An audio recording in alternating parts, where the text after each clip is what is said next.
Hello, welcome to this wirelessly tutoring video. Today we'll be going over this lesson. Tell if the blue line is a line of symmetry, right? Yes or no? Okay, so you know when there's let's say there's a mirror and you're standing right in front of it, right?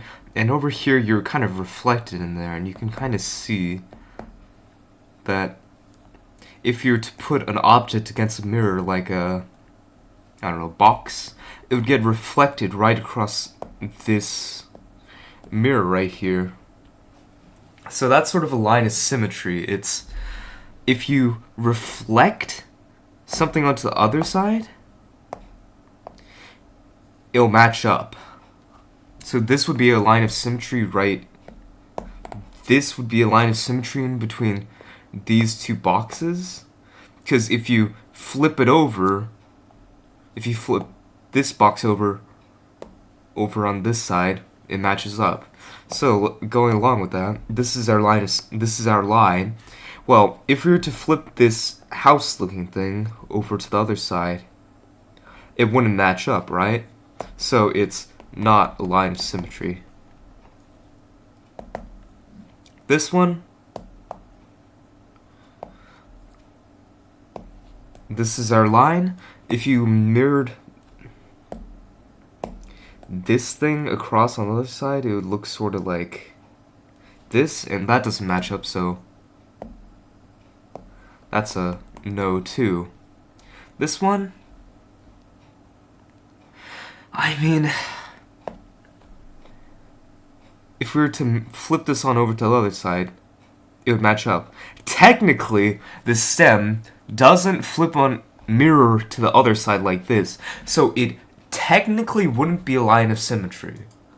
But it's a line of symmetry because it mirrors the big pear-shaped thing. So I guess that's the main focus. Tell if the figure appears to be similar. So basically, two things are similar if just by moving it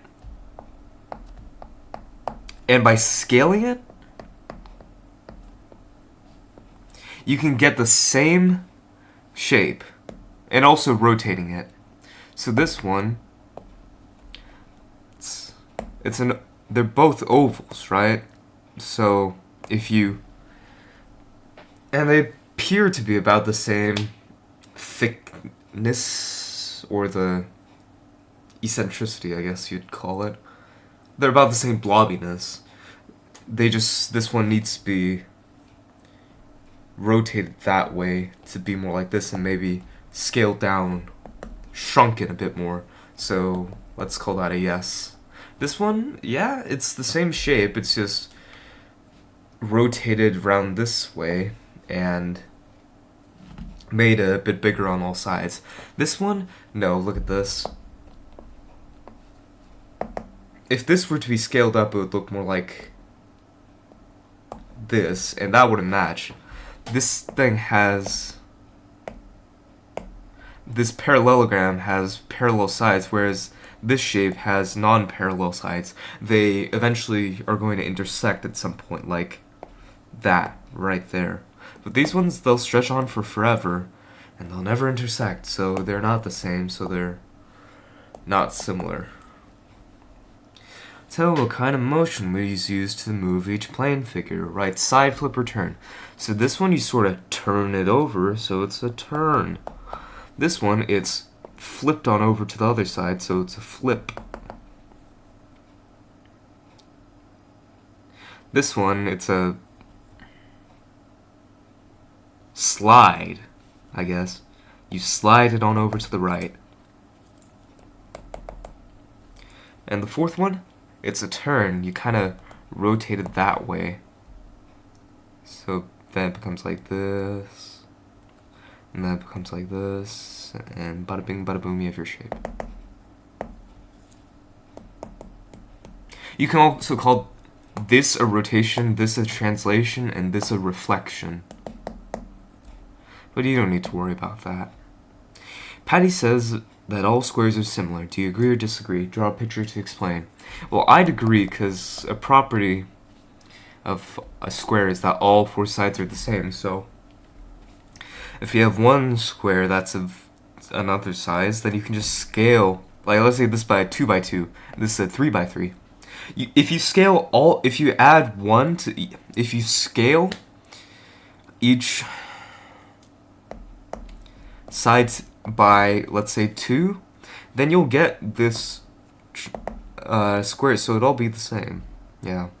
Look at the letters in the word math. Which letters have one line of symmetry? Do any of the letters have more than one line of symmetry? Explain. So math. So think about it. How can you divide it so that it looks mirrored? Well, I'd say for M, you could divide it this way. Because this, you flip this, you flip on over to the other side and you get the same thing. So the M, I'd say M has one line of symmetry. A, same thing. You can divide it in half, and it fold in on each side would fold in to the other perfectly. T, same thing. You could divide in the middle, and it would fold perfectly. And an H. Well, this one, it has 2 lines of symmetry. You could flip the top onto the bottom, and it would match up, and then you could also flip the left to the right and have it match up. So this would be 1, 1, and then 2.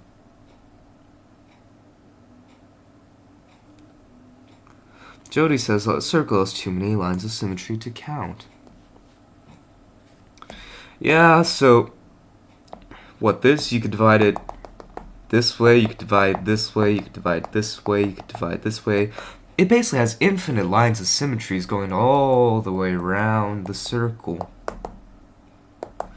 So I'd say that's too many to count, so I tend to agree with that. And that's about it for today's lesson. Thanks for watching.